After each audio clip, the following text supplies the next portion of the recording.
Hey everybody, we are going to move on into our next recipe. This week is going to be kind of a two-parter.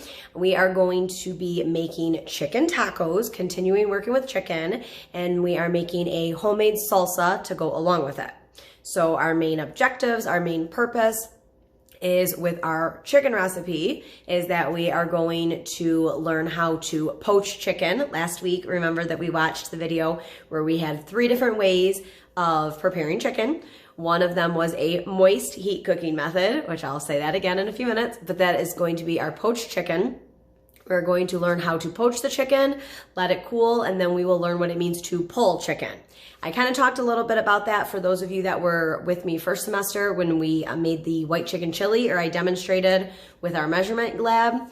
So you saw that before, but now you guys are gonna practice it. So that's our main objectives when it comes to the chicken recipe. We're gonna keep practicing how to slice chicken, how to pound out chicken before we slice it and season it, so on and so forth, okay? Then the next goal is when we get to our salsa recipe is that you are going to continue working on your knife skills, all right? So we want to make sure that you guys keep being safe at home with your cutting boards, making sure they're secured underneath, and then that you are just constantly remembering how to hold the knife, what to do with your free hand, your guide hand, so on and so forth. All right, so let's take a look at first, we will start with our utensils and our equipment that we are going to need. Then we will do a quick run through of the ingredients, and then we'll get to the demo. So let me flip our screen here. All right, I just realized there's 2 things I forgot to put over there. Okay, so with our first kind of part 1 of your recipe is going to be the poaching chicken. So to poach chicken, we're going to need a cutting board, our chef's knife. Preferably if you have 2 different cutting boards at home, great. If you don't, it's fine. Just make sure that once you're done with the raw chicken on the cutting board that you really make sure that you clean it and sanitize it before we use it to either pull and shred the chicken or when we get to the salsa recipe, okay? For those of you that are in person, our face-to-face students, you'll make sure that you are using a red cutting board at school. All right, when we go to pound the chicken, if you have a meat mallet or a meat tenderizer like you see here on the left, awesome, great. A lot of times they're metal, sometimes they're wooden. You can use that. Or if you have a rolling pin at home, you can use that as well. And so either one of those things. And if not, you can even use, I'll pull down like a glass and I'll show you how to use that as well. All right, 2 forks for when we go to pull the chicken, chef's knife, a pair of tongs, and then for poaching the chicken, we're going to need a sauce pot or a stock pot, depending on how much chicken you're using. We're gonna be using 1 to 2 pieces of chicken breast. So we are just gonna use a sauce pot right there.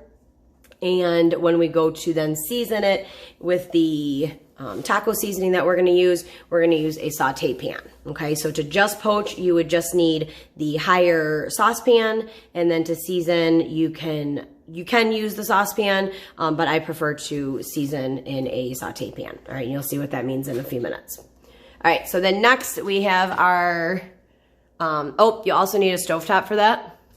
For that, you'll need flame. So whether or not you're using the butane burner or using your stovetop at home, okay? So for our salsa recipe, these are gonna be your ingredient, or your equipment list, excuse me. Also, white cutting board is underneath. All right, from right to left, we're gonna have measuring cups, another chef's knife, a mixing spoon, measuring spoons, mixing bowl, and then on the far left, you see that I have a blender. Mine is a combination of a blender and food processor. If you have a blender that has a chop setting on it, that would be perfect to use. If you don't, you can, if you have a food processor, awesome. If you don't have either of those, and if you're at home, you can use your knife skills and you'll be even better at your knife practice, and you'll just mince everything down a little bit finer and mix it with your mixing spoon, okay? All right, now let's go ahead and look at our ingredient list. So again, starting with our chicken. With poaching the chicken, all we need is salt and pepper, which is actually at the other side of the table. But so add salt and pepper to your list, and chicken. That's all we need. All right. When it comes to our particular recipe, when we are making the chicken tacos, we are going to have the taco seasoning here. You can see there's 2 different packets, or a couple different things that I have there. On the left is what we use in the classroom because we buy in bulk. Those of you that buy at home are probably going to buy a lot of different kind of packets like that are in the middle. There's a hot and spicy taco seasoning, and then there's one over on the right. So if you're buying at a grocery store, it'd be more common to see the packets on the side. All right, next are just really quickly, those are going to be some of your add-ons, you know, taco style Mexican cheese, and then just our shells for the actual tacos, okay? So now let's look at the ingredients. You can see a pile of my junk in the back corner there. All right, now let's look at the ingredients for the salsa. All right, down here, can't really see my screen that well. In the background on my computer, that's going to be the slide that is available to you in the Monday, Tuesday folder. That's going to go over all of this. You need to make sure that you copy down the ingredient as well as the amount that is needed. So from left to right, you're going to have Roma tomatoes, which are whole tomatoes. You'll need about two to three of those. Next, you're going to see that there is a can of diced tomatoes. And I know that that seems like, why would we use whole tomatoes and then use diced? But we'll talk about when we are actually making the recipe.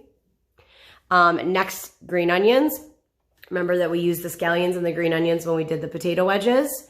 So you'll be familiar with those. Next are red onions. Jalapenos are next on the list. There's whole jalapenos on the left there. And then remember that I will always kind of show you the shortcuts. We're going to talk about seeding. If you don't mind a spicy salsa, you can actually buy a jar of jalapenos. And we'll talk about how you dice those and just the combination of the measurements. And then we get down to our seasonings and what's going to give it all of our flavor. So from left to right, you're going to have fresh cilantro. You can use dried cilantro if you don't have fresh. Next is garlic. Remember how I've told you before that if I'm at home, I don't usually use fresh garlic. So this is the garlic and water. In class, we'll probably have the whole garlic and you guys will dice it down or mince it down, excuse me. Then we have lime next to that. If you use lime juice as opposed to whole limes, that's perfectly fine. We have chili powder next, cumin, granulated white sugar, salt, and pepper. All right, so make sure that you have those written down on your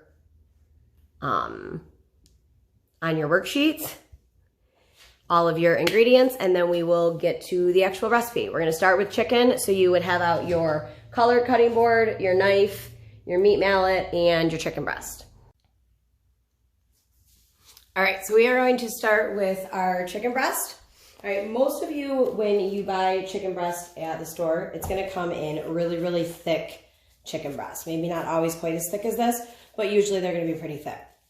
So one of the things that we talked about was filleting and kind of thinning them out, and then we're gonna pound them down. So the first thing that we're gonna do is we are actually going to completely thin these out. So instead of using anything with our knife this way, we're going to very carefully take the blade across and up underneath, scoring it almost right down here, all the way across, and make 2 chicken breasts that are both thinner. All right, then we will film wrap. I forgot to say in our supply list, they also want film wrap. Remember, you don't have to have it, but it's nice. All right, so first I'm gonna get rid of some of this extra fat that's over here. All right, and just get that out of the way. All right, so I'm gonna lay this flat. All right, when we go to cut, if you're right-handed, your dominant hand, go ahead and get in that good pinch grip. Use your left hand, you're going to very, very carefully secure. When you have your cutting board, please make sure that you are secured underneath. I do not have paper towel underneath this cutting board because this cutting board has secure grooves. All right, so I don't have to worry about it with this one because it doesn't go anywhere. All right, so I'm going to very carefully put my thickest side closest to the blade. I'm going to take my guide hand right on top and make sure, we're just going to press down on the chicken breast and make sure that it doesn't move. And then we're just going to basically get our first little cut in and then start to slide right across in the middle. And as you get to like the end of your chicken breast, remember that this side is thinner. So you're going to shift your blade down just a little bit and continue to come across. And keep your hand, don't move that guide hand, just keep it right where it is and keep the chicken breast firm. And then voila, now we have 2 different pieces. Okay, so now we're gonna pound down the chicken breast. All right, I need to, if you have film wrap, it's a great thing to put it down underneath. All right, again, a lot of it's just for like splatter prevention. If you don't, not a huge deal either. I'm gonna get a second piece, it's gonna go over the top. This is the same thing that we did last week.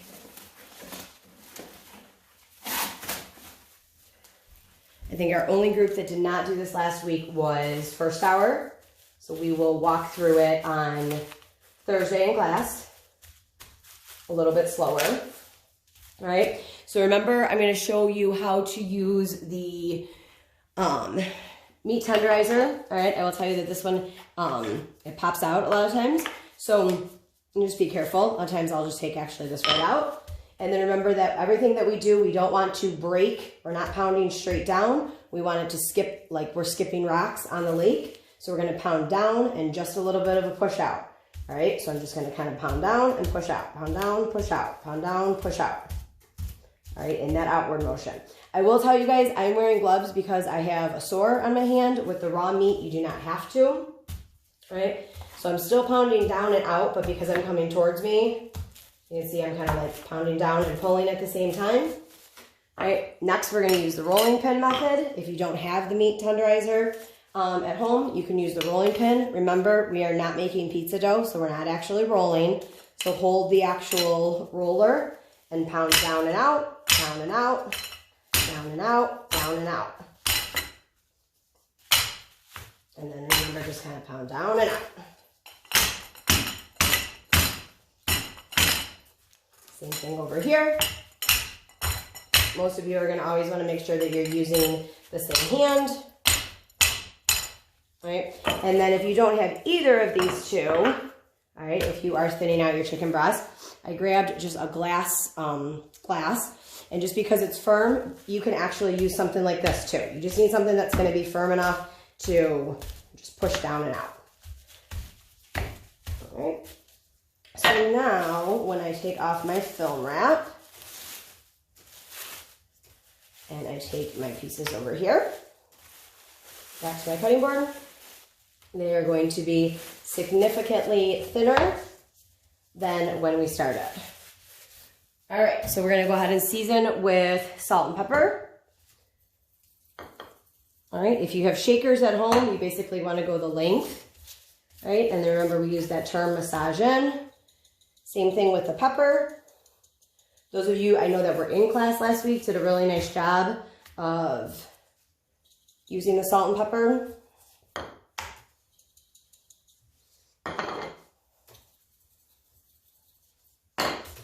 All right, and then we just want to rub it in. All right, so next we are going to go ahead and we are going to get our saucepan. Move that up into a little bit more of the screen. We're gonna get our saucepan and we are going to lay our chicken breasts into it before we actually add water. Depending on how many chicken breasts you are making is gonna depend on the size of the pan that you want. You don't want them, you wanna basically have it where they're in a single layer. So because I'm gonna do 2 chicken breasts, it's gonna be like perfectly fit into this. If you're in person and we're using partners like we have been for our labs, this is gonna be the pan that you guys are gonna use. If you're at home, you'll do the same thing, et cetera, et cetera. If you are cooking for your whole family, you might want to use something more like a big stock pot. If you remember that word from first semester, the big, taller, wider pots. All right, so now we are going to submerge this in liquid. In order to poach, we're going to take cold water and leave it about 1 inch over the top of the chicken breast. All right, you can also use chicken stock for this. You could use vegetable broth. You could use really any type of liquid that you prefer. We are just going to use plain water because we're going to do most of our seasoning with the taco seasoning at the end. Okay, so all we're doing is we're using our salt and pepper just to season the actual chicken breast and season the water, and that's all we're in. So let me go add water and then we'll move to our next step.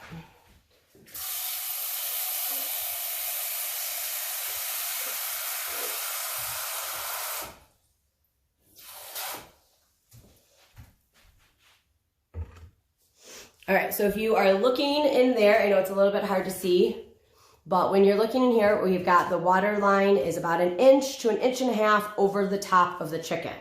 All right, we're gonna go ahead and take that over to the stove top, and we will adjust our camera as well.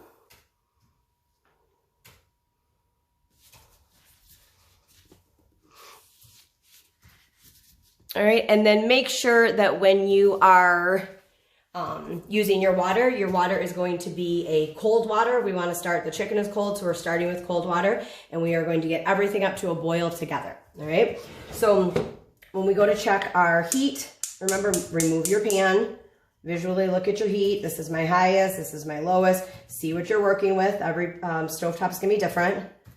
All right, so we are going to pull this back over here. We are going to wait until our water, handles always go to the outside for safety. All right, we're gonna wait until our water, just before our water gets to a boil, which in the boil is we're gonna see rapid bubbles, meaning lots of different bubbles popping. We don't want to be in like a really, really rough boil. So we want to be a little bit past a simmer where we see the water moving, and then we are going to lower the heat and let the poach process finish. Okay. So this is usually going to take, probably depending on your stovetop, we're going to turn to medium-high heat, let it get to that almost boil point, and then we'll lower it, but medium-high heat. And we're going to give this probably about 3 minutes to get to 3 to 4 minutes to get to that boil. And then we will lower the heat, and we'll talk about the length on poaching. All right, so we have had our chicken in the water for about 4 minutes. All right, there's a lot of movement in the water, so what we're gonna do now is we are going to lower our heat, all right, to a medium, low to medium temperature or flame level. And again, the best way to do that is to look at how high of heat you have when it's high and low, and get comfortable with the stovetop you're using. So now we are going to lower that, and you can already tell if you were to use a pair of tongs and to pull out the chicken before we go into that really low simmer mode. All right, you can see that the outside is already starting to turn white. But if you look over here, you see there's a lot of that like pinky flesh flavor, or color, excuse me. So we're gonna go ahead and we are gonna let this continue to simmer in the water. We're going to cover it. Maybe we'll cover it. We will cover it. I just have to find my lid. All right, we're gonna cover it, and we're going to let it continue.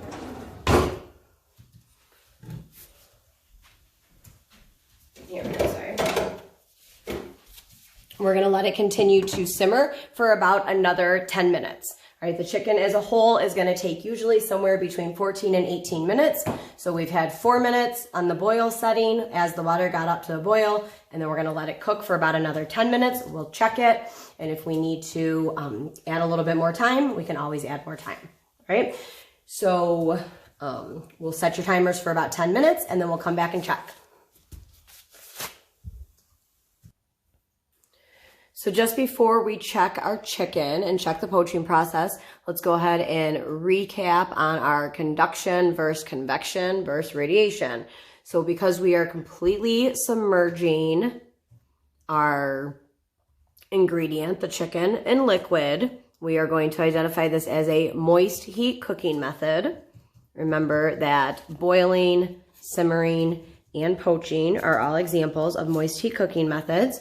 All right, and then next, when we say it is a moist heat cooking method, we identify then or classify it. Are we using conduction heat transfer, convection, or radiation?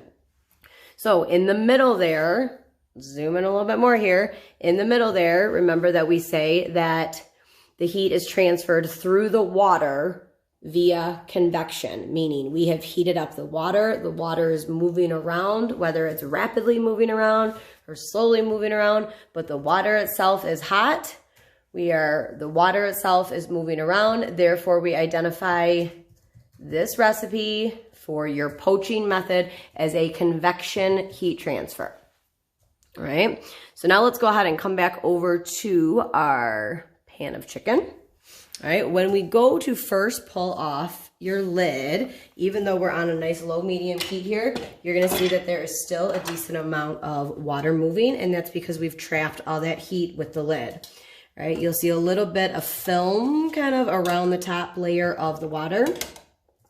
And when you pull out your chicken breast, it's gonna be pretty white, pretty bland, other than the salt and pepper or any of your seasoning, okay? So now remember, we left this on 4 minutes to bring to a boil, and then we put on for another 10. So we're gonna take the tongs and bring it over to a cutting board, all right? Every stovetop is different. So when we talk about, you know, exact timing, it's not always going to be perfect. So that's why we're going to go ahead and we're going to cut into it, and we're going to make sure, and we want to look at it, and we want to make sure that everything has a white, pale white color to it. We don't want to see anything with a pink fleshy color. All right. If this is nice and hot, use your tongs basically to act as your guide hand.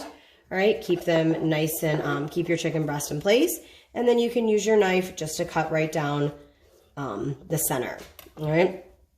You take a look here, all right, you'll see that we do not have any pink fleshy color, and that's exactly what we are looking for. So really super moist, all right, the inside, remember when we watched that video last week, he talked about being able to kind of press down, and you can see that a little bit of that liquid starts to seep out.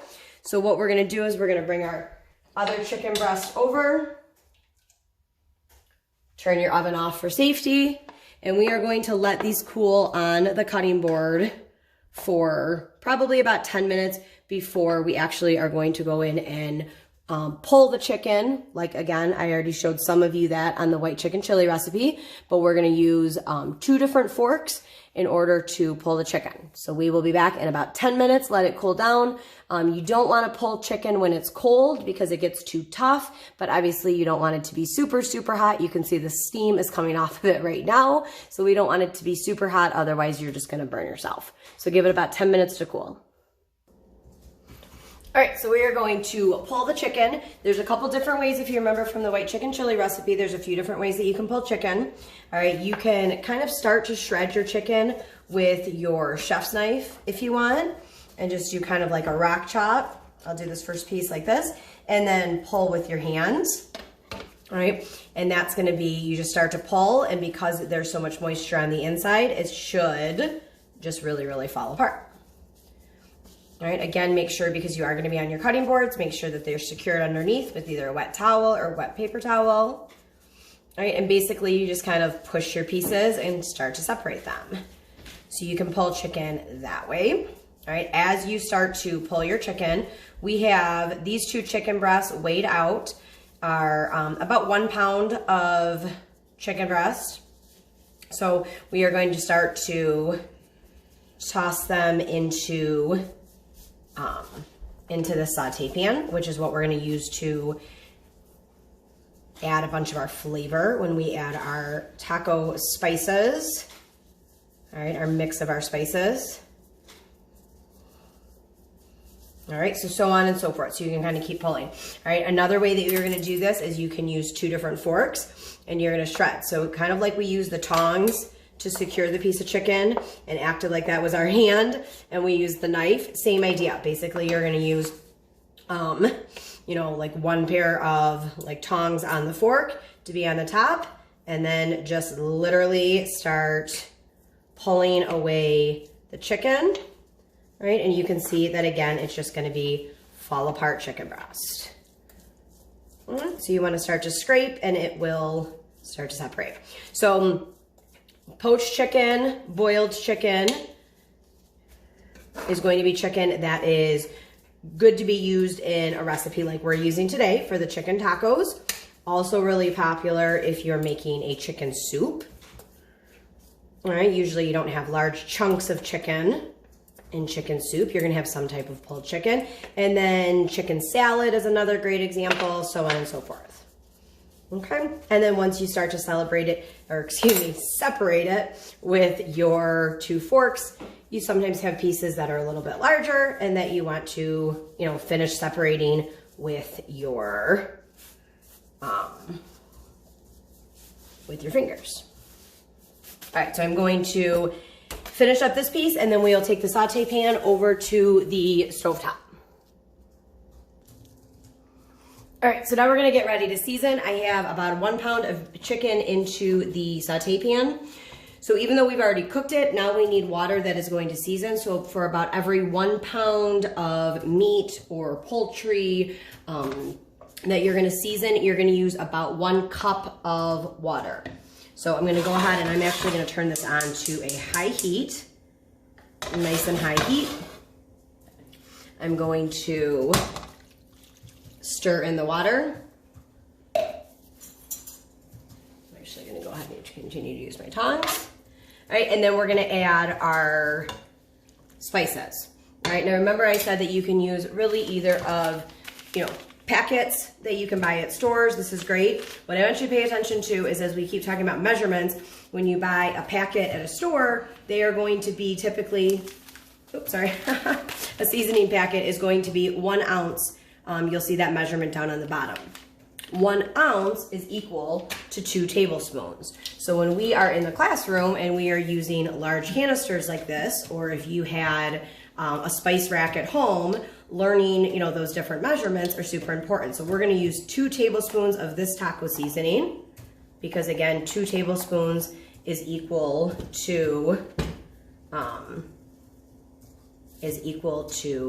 1 ounce.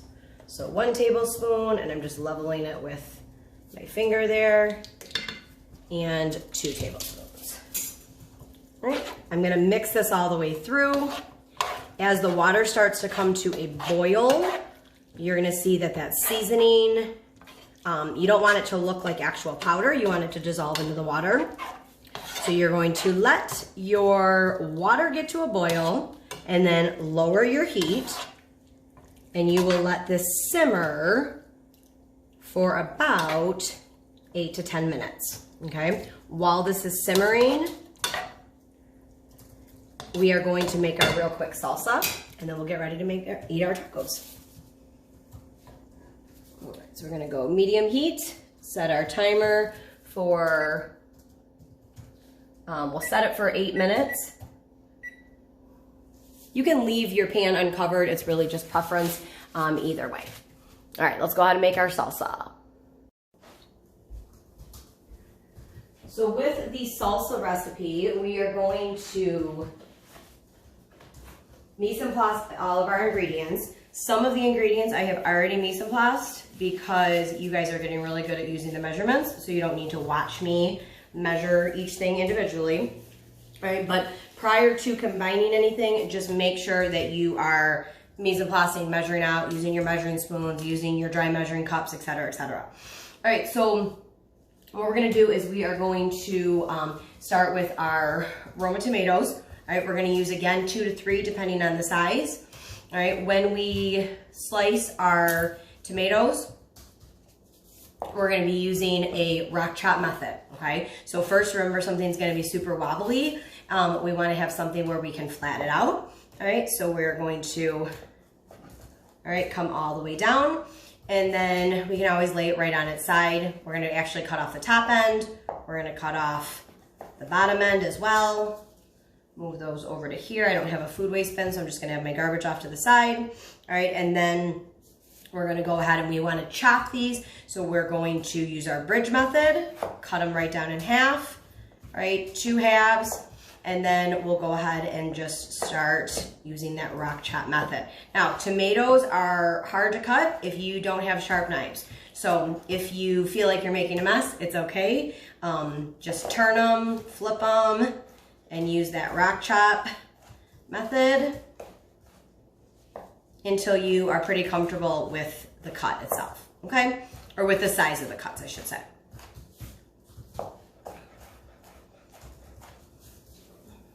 But the sharper your knives, the easier, like I was saying, the easier it is to cut into the tomatoes. Some of you that are in class, we've talked about needing to get our knives sharpened. All right, so I'm actually gonna flip this one over.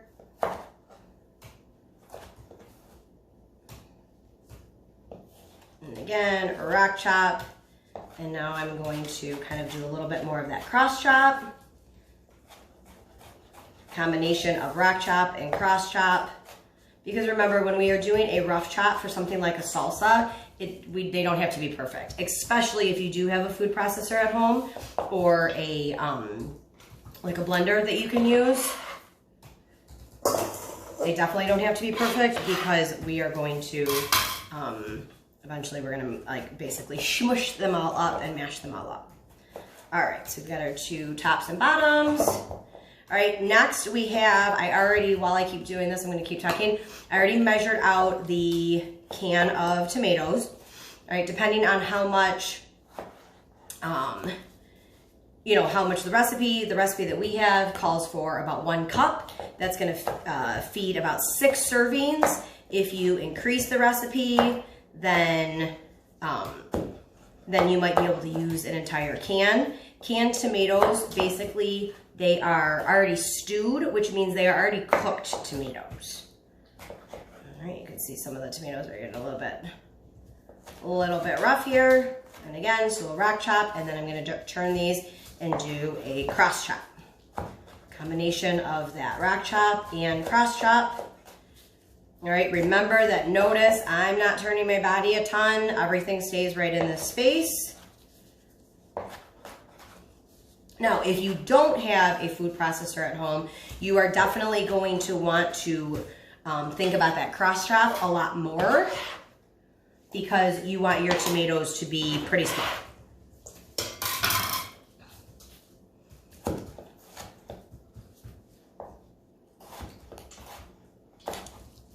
Right, last here.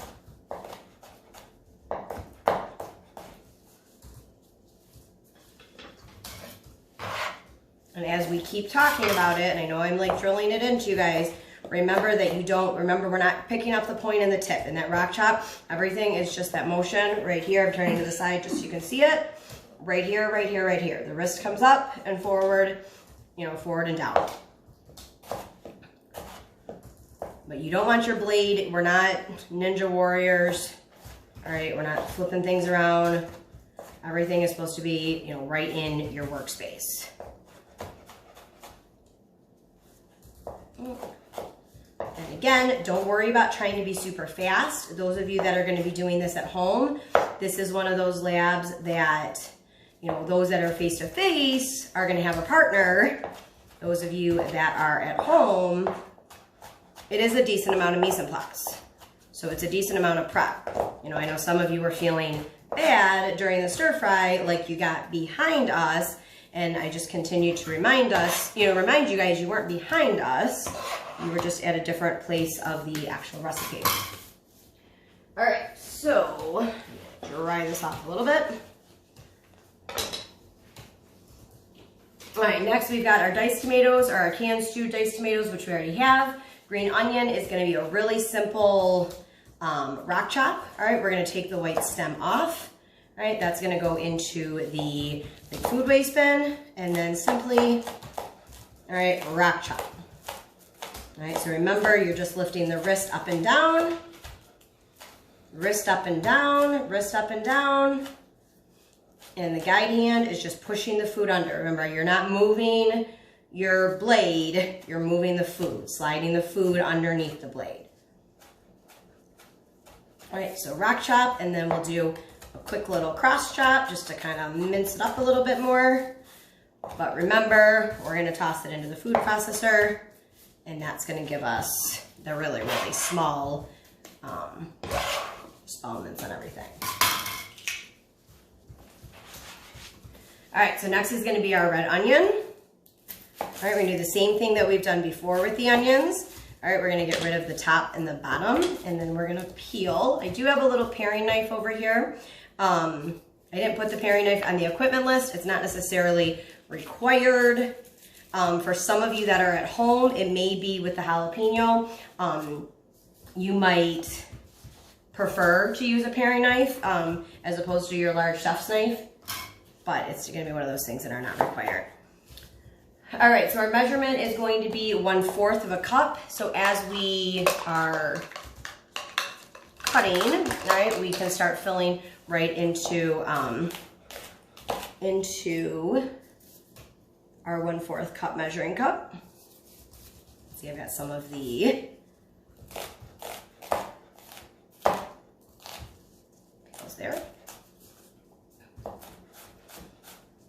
and again, we're just doing that chop. All right, chunk it up.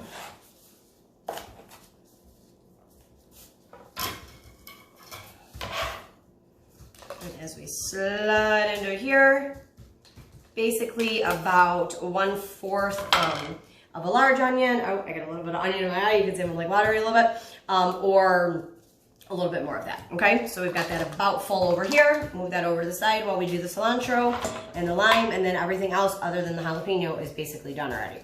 So the cilantro I've already taken, if you can see here, I've already taken most of the cilantro off of the stems, all right? You're just going to, if you have fresh cilantro, you're just going to pinch right on the stem and the actual leaf will fall right off. All right, we actually call this like plucking. And then we are going to pile that right onto the cutting board and cross chop that, all right? If you have a little bit of stem in your pile, don't stress about it. It's perfectly fine. There are some people that use the stems always. Some other people, a lot of other chefs will like keep the stems off to the side and then use them for seasoning like stock, if we were to make like a vegetable stock or different things like that. So we're gonna keep pushing this into this pile using that cross chop method. Remember, the more we mince it down, the more fragrant it becomes because we are, the more we cut it, the more we're opening up flavor.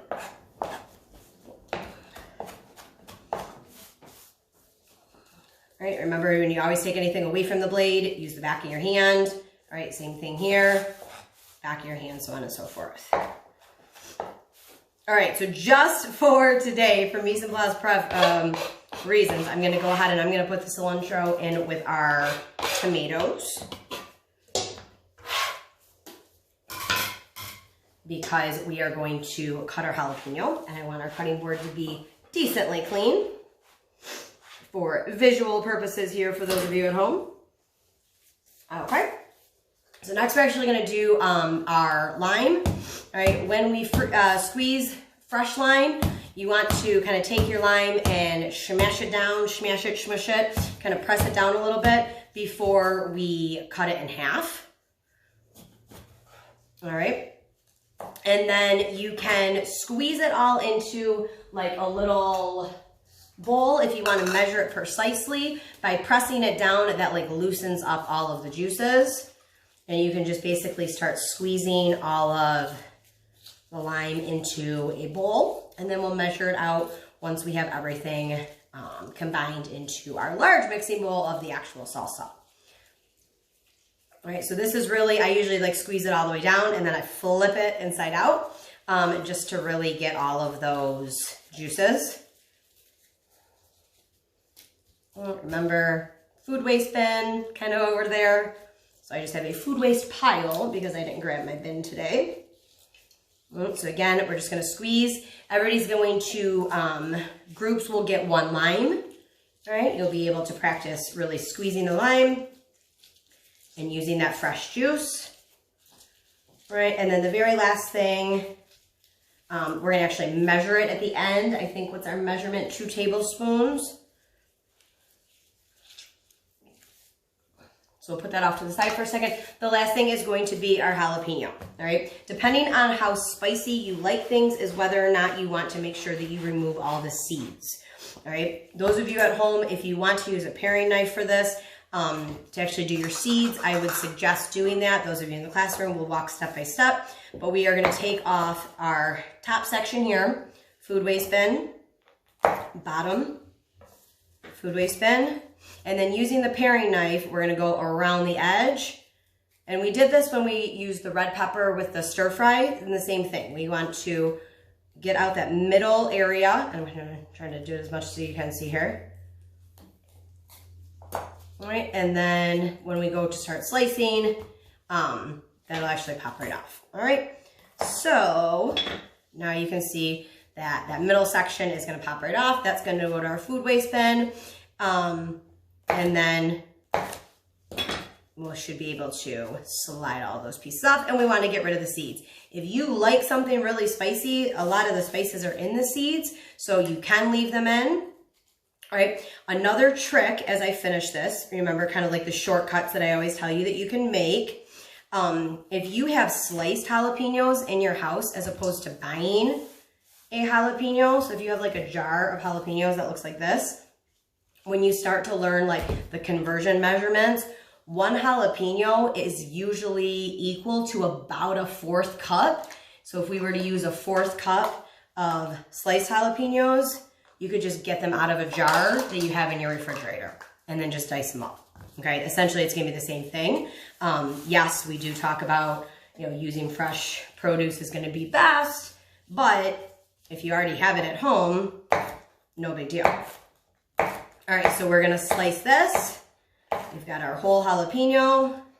All right, I do have some seeds in here. We're gonna try to get rid of as many as we can, but again, remember, we're not gonna super stress about it, because if you are okay with a little bit of heat, a little bit of spice, then you're good. All right, so I'm gonna just basically do a rock chop and keep pushing my jalapenos underneath the blade, and then we'll do a cross chop.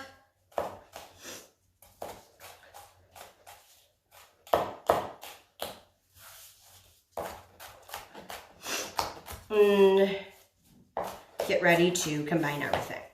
All right, so again, for mise en place, it is about your knife cuts, importance of your knife cuts, and importance of your measuring. All right, so again, we're sweeping away from the blade with like our hand, not our fingertips. All right, so now what are we gonna do? We are gonna combine everything into a mixing bowl. We're gonna use a mixing spoon to combine it actually into the mixing bowl before we put it into the food processor. All right, so we already have our fresh Roma tomatoes. We have our cilantro because we already tossed it in. We're gonna toss in our canned tomatoes, which are already cooked tomatoes. So you have some that are fresh, not cooked, some that are cooked and stewed. We have our red onion. Make sure we get all of that in. Our jalapenos. All right, chili powder going in. Cumin going in. Garlic. All right, remember I used the garlic out of the jar, so I didn't demonstrate cutting it. If you have fresh garlic, you know, go through the process like we have. All right, a little bit of pepper, a little bit of salt. Remember, salt's gonna pull all of that flavor. It's not a spice, it's a seasoning. And then we wanted to add 2 tablespoons of our lime juice. So we squeezed all of it into here. I'm gonna tilt that to the side. 1 and just under 2. There you go. All right, so we have a little bit of leftover. So an average size lime is gonna be about 2 tablespoons, maybe a little bit more. All right, we are gonna mix that all up. All right, there is no cooking. There's no cooking method in this process. But we do want to, again, we're gonna put it in the food processor. So we take the larger tomatoes and we finish dicing them up, chopping them up. If you wanted, again, if you don't have a food processor and you're only using knife skills for this lab, then you just chop up everything a little bit smaller, and then as you mix, you're ready to go. All right, so for argument's sake, I'm gonna bring this right over here.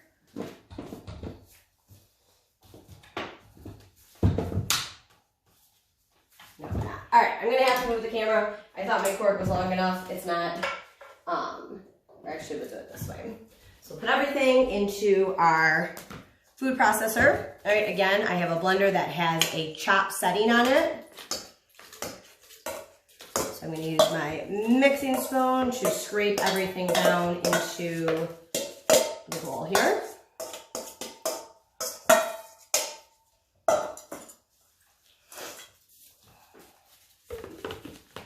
And then we're gonna shift the camera real fast so you guys can see a little bit close up.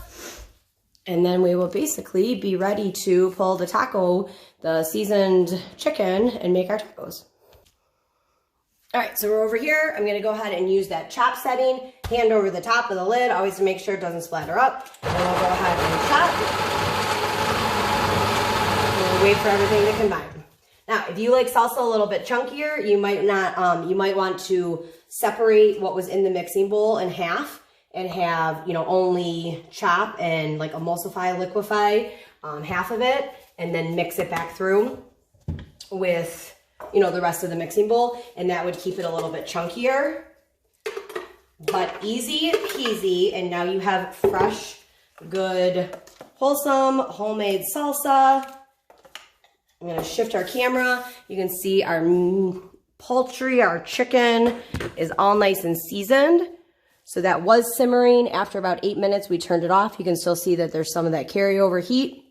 So now everything is done. We're gonna get soft taco shells for us in this house. You could use hard taco shells if you preferred. You could put all of this over tortilla chips if you wanted. But we're gonna use soft taco shells, and this will be our plate with pride moment. Put everything together and make our final product. All right, so we are right about at that final plate with pride moment. So we have already taken all of our soft shells. I always line things up basically in like a little assembly line. And then I put chicken, chicken, chicken, chicken. And then I'm gonna go across the top. I did a little bit of cheese. And we're gonna add just a little bit of more. All right, a little bit of cheese. And then our last cheese here. All right. Then next, this is when you get to top it with whatever you want at home. I'm gonna do 2 with sour cream. All right, and I'm just gonna kind of dollop it right on top. Actually, I'll just go ahead and press it there. All right, 2 without. All right, I'm gonna use this as my dry hand. Sour cream are gonna get a couple jalapenos. All right, over here we also have some banana peppers. I took them out of the jar just so you could see them. We're gonna toss those on all of these.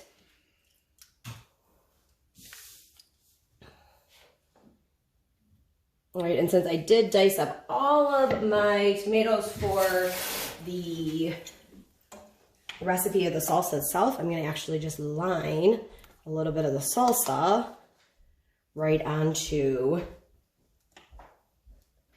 the taco. And again, it's totally preference. So over here, we do have these little taco plates here. So we've got our salsa, we've got a couple corn tortilla chips, and we're just going to chuck this and slide them all in here. All right, you could warm up your shells if you want. If you're gonna warm them up, you can just basically turn your oven on, lay them on a pan, put them in an oven that's about 250 degrees for about 3 minutes, and just warm them up a little bit. You can also toss them in the microwave for a couple seconds, and voila. If you wanna roll your tacos, you can roll them. You can do hard shells. It's really, again, it's just that preference. So again, think about your cooking method. What type of cooking method did we use? Was it dry, moist, or combination heat method? And then what type of heat transfer? Conduction, convection, or radiation? So make sure that you have all of that filled in on your worksheets. Make sure that you turn in your worksheets.